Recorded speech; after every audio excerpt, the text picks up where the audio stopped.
Good morning everyone, welcome to knowledge account.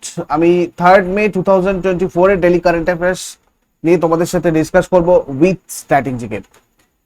তোমাদের গতকাল এপ্রিলের নির্বাচিত বাছাই করা গুরুত্বপূর্ণ কারেন্ট অ্যাফেয়ার্সগুলোর ক্লাস হয়েছে। এটা তোমাদের ডেলি কারেন্ট অ্যাফেয়ার্সের প্লেলিস্টেই রয়েছে।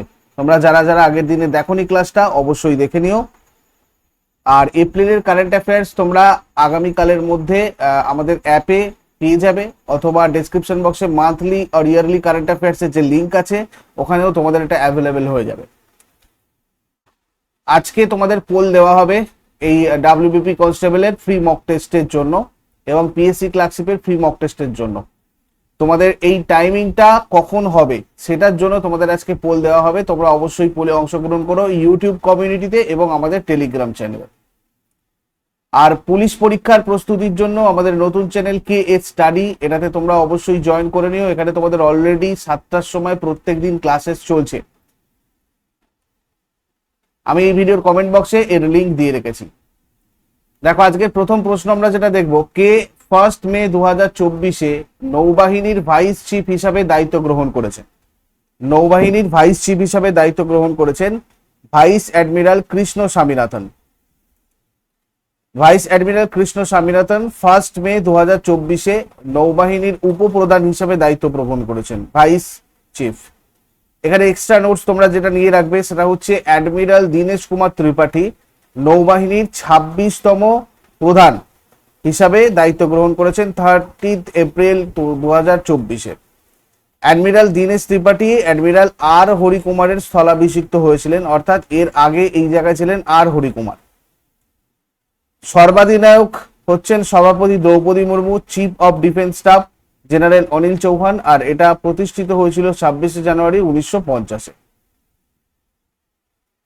দেখো, তোমরা আমাদের প্র্যাকটিস ক্লাসের পাশাপাশি যদি ফাউন্ডেশন কোর্স এ জয়েন করতে চাও, যেখানে তোমাদের প্রত্যেকটা সাবজেক্টের প্রত্যেকটা চ্যাপ্টার ডিটেলস কনসেপচুয়াল আলোচনা হচ্ছে এবং তার সাথে এমসিকিউ কি কি প্রশ্ন আসতে পারে প্রত্যেকটা চ্যাপ্টারের, আর তার সাথে অনলাইন টেস্ট পোর্টালে সম্পূর্ণ free chapter wise mock test, এগুলোর জন্য তোমরা এই 9593430522 এই নাম্বারটাতে যোগাযোগ করে নিতে পারো।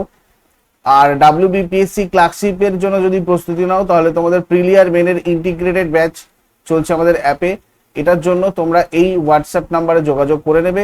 আমি ডেসক্রিপশন বক্সে সবকিছুর লিঙ্ক দিয়ে রেখেছি, ওখান থেকে গিয়েও তোমরা সবাই চেক করতে পারো। নেক্সট হচ্ছে কর্পোরেট সামাজিক দায়বদ্ধতার কারণে অসামান্য অবদানের জন্য ভারতের ভাইস প্রেসিডেন্ট জগদীপ ধনকর কাকে সম্মানিত করেছেন? ডক্টর বীণা মোদীকে সম্মানিত করেছেন। কর্পোরেট সামাজিক দায়বদ্ধতার কারণে অসামান্য অবদানের জন্য ভারতের ভাইস প্রেসিডেন্ট জগদীপ ধনকরকে মোদি গ্রুপের চেয়ারপারসন আর ম্যানেজিং ডিরেক্টর ডক্টর বীণা মোদীকে সম্মানিত করা হয়েছে। বিশ্বব্যাপী 101টা শহরের রিয়েল টাইম দূষণ পরিমাপকারী সংস্থা IQAir অনুসারে কোন শহরটিকে বিশ্বের সবচেয়ে দূষিত শহর হিসাবে স্থান দেওয়া হয়েছে? বিশ্বের সবচেয়ে দূষিত শহর হিসাবে স্থান দেওয়া হয়েছে নেপালের কাঠমান্ডুকে। নেপালের কাঠমান্ডুকে বিশ্বের সবচেয়ে অস্বাস্থ্যকর বাতাসের শহর হিসাবে চিহ্নিত করা হয়েছে। IQAir বিশ্বব্যাপী 101টা শহরের দূষণ পরিমাপকারী সংস্থা কাঠমান্ডুকে সবচেয়ে দূষিত শহর হিসাবে স্থান দিয়েছে। তারপরে নয়াদিল্লি, চিয়াংমাই, হ্যানয়, ব্যাংকক এবং ঢাকা। তারপরে দেখো, department of promotion of industry and internal trade এই ডিরেক্টর পদে কে নিযুক্ত হয়েছেন? Department of promotion of industry and internal trade এর ডিরেক্টর পদে নিযুক্ত হয়েছেন প্রতিমা সিং।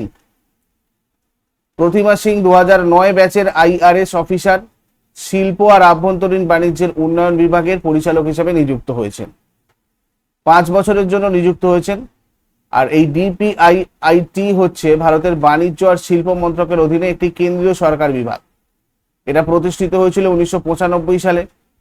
তারপরে কে আকাশবাণী নিউজের মহাপরিচালকের মানে ডিরেক্টর জেনারেলের দায়িত্ব গ্রহণ করেছেন? আকাশবাণী নিউজের মহাপরিচালকের দায়িত্ব গ্রহণ করেছেন মৌসুমী চক্রবর্তী।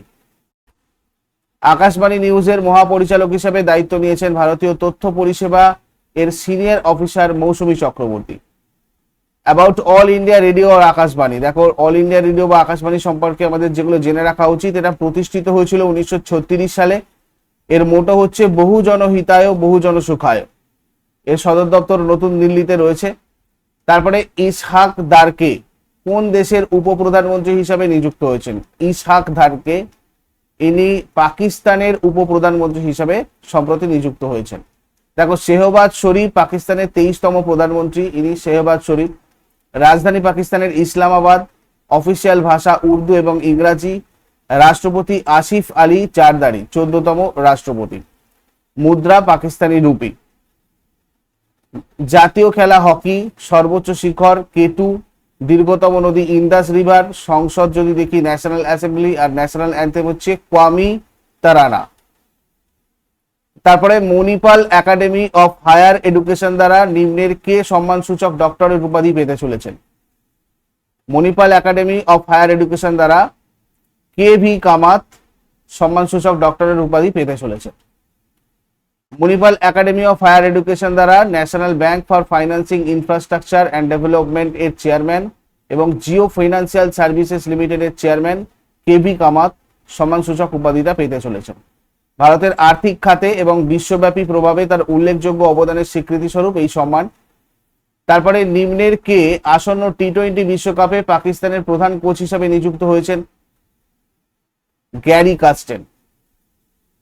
2011 সালে আইসিসি পুরুষ ক্রিকেট বিশ্বকাপ জয়ী ভারতীয় দলের প্রধান কোচ গ্যারি কাস্টেন আসন্ন টি-20 বিশ্বকাপে পাকিস্তানের প্রধান কোচ হিসাবে নিযুক্ত হলেন।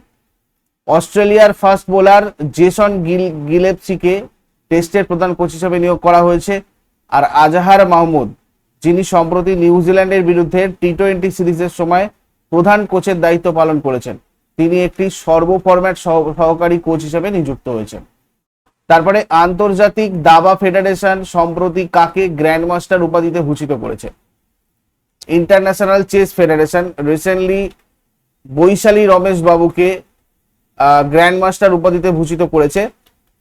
ভারতের তরুণ দাবা খেলোয়াড়িনী বৈশালী রমেশ বাবু গ্র্যান্ডমাস্টারের খেতাব জিতেছে আন্তর্জাতিক দাবা ফেডারেশনের থেকে। কোনেরু হাম্পি এবং হারিকা দ্রোণাভল্লির পর বৈশালী রমেশ বাবু হচ্ছেন তৃতীয় ভারতীয় মহিলা গ্র্যান্ডমাস্টার। তারপরে শ্রী সারদা মঠ এবং রামকৃষ্ণ সারদা মিশনের সভাপতি কে ছিলেন, যিনি 98 বছর বয়সে মারা গিয়েছেন? সারদা মঠ আর রামকৃষ্ণ সারদা মিশনের সভাপতি ছিলেন প্রব্রজিগা আনন্দপ্রাণ। প্রব্রজিগা আনন্দপ্রাণ, এখানে একটু টাইপিং মিস্টেক হচ্ছে, অ্যাডজাস্ট করবে। প্রব্রজিগা আনন্দপ্রাণ মাতাজি শ্রী সারদা মঠ এবং রামকৃষ্ণ সারদা মিশনের সভাপতির পদে অধিষ্ঠিত ছিলেন।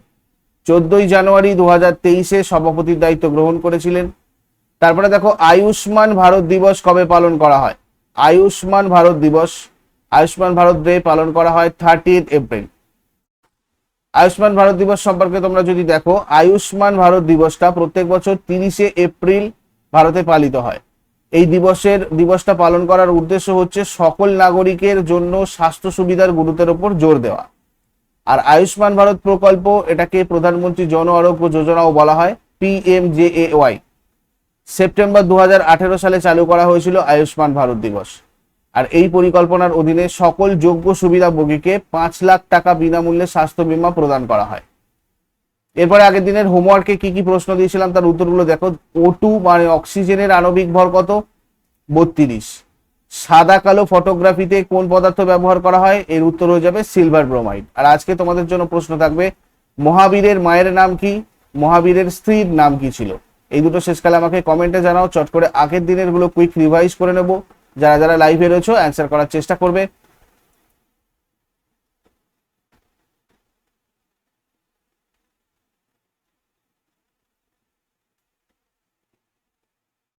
দেখো, আগের দিনে মানে অর্থাৎ 2 মে 2024 ফার্স্ট কোশ্চেন আমাদের ছিল, অ্যাডমিরাল দীনেশ কুমার ত্রিপাঠী ভারতের কততম নৌবাহিনীর প্রধান হয়েছেন? 26তম। সম্প্রতি কে world press photo of the year পুরস্কার জিতেছে 2024-এ? Mohammed Salem. Indian vaccine manufacturers অ্যাসোসিয়েশনের সভাপতি হিসাবে কে নিযুক্ত হয়েছেন? কৃষ্ণ এম এলা। G7 সামিট 2024 কোন দেশে অনুষ্ঠিত হবে? ইটালি। এনটিপিসি লিমিটেড এর চিফ ভিজিলেন্স অফিসার পদে কে নিযুক্ত হয়েছেন? রশ্মিতা ঝা। কোন AI anchor 2024 global media award জিতেছে? সানা। সম্প্রতি কোন মর্যাদা পেয়েছে Indian renewable energy development agency limited? Navratna. মহাকাশ সুরক্ষার জন্য ইসরো প্রধান এস সোমনাথ কোন শহরে দিগন্তরা সদর দপ্তর খুলেছেন? বেঙ্গালুরু। সিকিউরিটিজ অ্যাপেলেট ট্রাইব্যুনাল এর প্রিসাইডিং অফিসার হিসেবে কে দায়িত্ব নিয়েছেন? বিচারপতি দীনেশ কুমার। আন্তর্জাতিক শ্রমিক দিবস কবে পালিত হয়? 1 মে।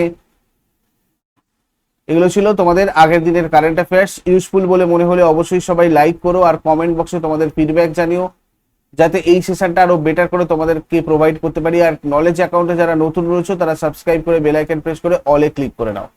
টেলিগ্রাম চ্যানেল বা আদার্স লিংক ডেসক্রিপশন বক্সে আছে, তোমরা ওখান থেকে গিয়ে চেক করে নাও। নেক্সট ক্লাসে আবার সবার সাথে কথা হচ্ছে। Have a great day.